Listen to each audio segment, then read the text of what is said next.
کو یہ بتاتا چلوں کہ وہ قرآن کہ جو قرآن مکہ میں نازل ہوا، وہ قرآن جو مدینہ میں نازل ہوا، وہ قرآن کہ جس قرآن کے متعلق علماء کرام نے ارشاد فرمایا حضرت سیدنا ابوبکر کو صدیق بنایا تو قرآن کی برکت، حضرت عمر کو فاروق بنایا تو قرآن کی برکت نے، حضرت عثمان کو ذوالنورین بنایا تو قرآن کی برکت نے، حضرت علی کو حیدر کرار بنایا تو قرآن کی برکت نے، حضرت زبیر کو زہد و تقوی کا اعلیٰ معیار عطا کیا تو قرآن کی برکت نے، حضرت امیر معاویہ کو سیاست کے اعلیٰ مقام پہ فائز کیا تو قرآن کی برکت نے۔ وہ زمانے میں معزز تھے مسلمان ہو کر، وہ زمانے میں معزز تھے مسلمان ہو کر، آج ہم خار ہوئے تاریخ قرآن ہو کر، لیکن میں آپ کو یہ بتا دینا چاہتا ہوں ہے قول خدا، ارشاد نبی فرمان نہ بدلا جائے گا، ہے قول خدا، ارشاد نبی فرمان نہ بدلا جائے گا، بدلے گا زمانہ لاکھ مگر فرمان نہ بدلا جائے گا۔ تقدیس کو لے کر بڑھتے ہیں، ایمان کو لے کر بڑھتے ہیں، تقدیس کو لے کر بڑھتے ہیں، ایمان کو لے کر بڑھتے ہیں، ہم دار و اصل کے دیوانے قرآن کو لے کر بڑھتے ہیں، ہم دار و اصل کے دیوانے قرآن کو لے کر بڑھتے ہیں۔ بجھ نہیں سکتا کسی آندھی سے قرآن کا چراغ، بجھ نہیں سکتا کسی آندھی سے قرآن کا چراغ، آندھ لو خود آزما لو سامنے میدان ہے۔ میں قرآن کی حقانیت آپ کو بتانا اس لیے چاہتا ہوں کہ ہمارے درمیان ملک ہندوستان کے ازہر ہند، ایشیا کی عظیم یونیورسٹی ازہر ہند، دارالعلوم دیوبند سے مایناز صدر القرہ حضرت مولانا وقاری عبدالرؤف صاحب دامت برکاتہ العالیہ بلند شہر، استاذ شعبہ قرأت دارالعلوم دیوبند بہت جلد ہمارے درمیان تشریف لانے والے ہیں، اور حضرت اپنی خوبصورت آواز اور لب و لہجے کے ساتھ آپ کے سامنے قرآن کریم کی تلاوت سے ہم سامعین کو محظوظ فرمائیں گے۔ تو میں یہ کہہ رہا تھا یا حضرات اگر ادھر ادھر اب تک منتشر ہیں تو آپ جگہ بنا کر کے بیٹھ جائیں تاکہ آنے والے مہمان آپ سے اچھا اثر لے کر کے جائیں، ایک پیغام لے کر کے جائیں۔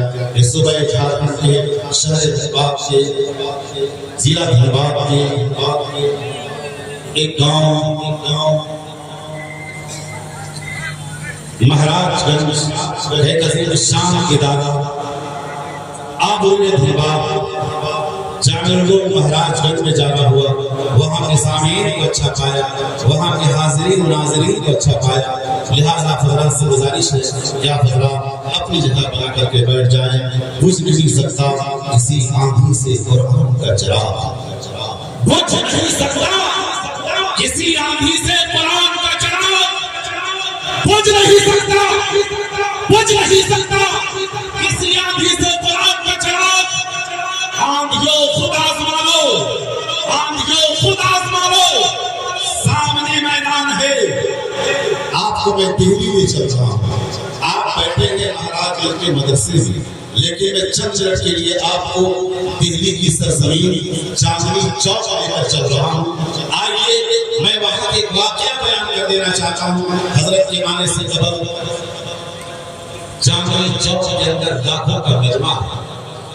عیسائی بادے نے اعلان کیا کہ ہے کوئی جو قرآن کو لے کر جائے، میں انجیل کو لے کر جاتا ہوں۔ اس نے اعلان کیا، ایک عیسائی بادے نے اعلان کیا کہ ہے کوئی جو قرآن کو لے کر جائے، میں انجیل کو لے کر جاتا ہوں۔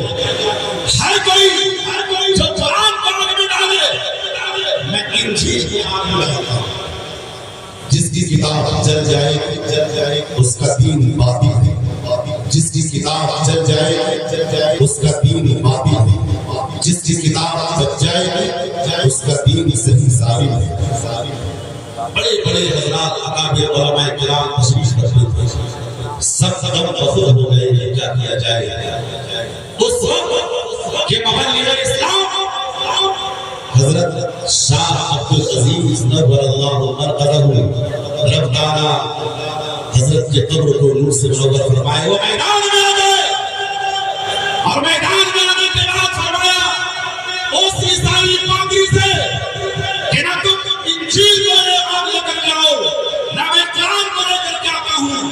نہ تم انجیل کو آگ میں ڈالو، نہ میں قرآن کو آگ میں ڈالتا ہوں. نہ تم انجیل کو آگ میں ڈالو، نہ میں قرآن کو آگ میں ڈالتا ہوں. تیرا ایمان انجیل پر ہے، تم انجیل کو سینے میں دبا لو. میرا ایمان قرآن پر ہے، میں قرآن کو سینے میں دبا لیتا ہوں. کیا بات کہی، کیا کہا؟ میں قرآن کو سینے میں دبا لیتا ہوں، تم انجیل کو سینے میں دبا لو. اور دونوں چل چل کے آگ میں کود جاتے ہیں. جو بچ جائے گا اس کا دین حق ہے، جو بچ جائے گا اس کا دین حق ہے، جو جل جائے گا اس کا دین باطل ہے. عیسائی کو یہ معلوم تھا کہ میں نے انجیل میں کیمیکل اور مسالہ لگایا ہوا ہے.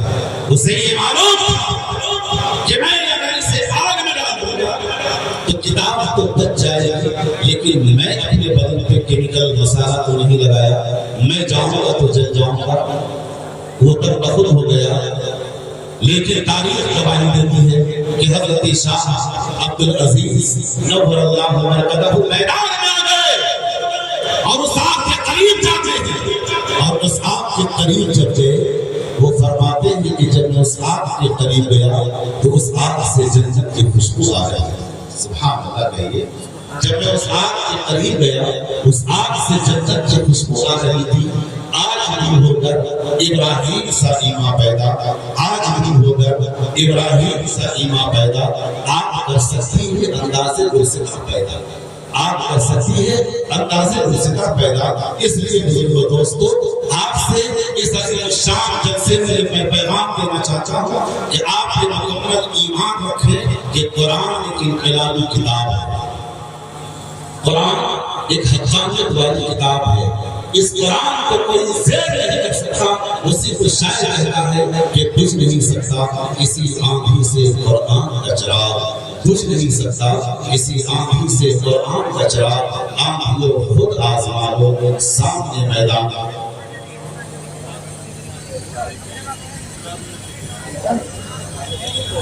بجھ نہیں سکتا کسی آندھی سے قرآن کا چراغ.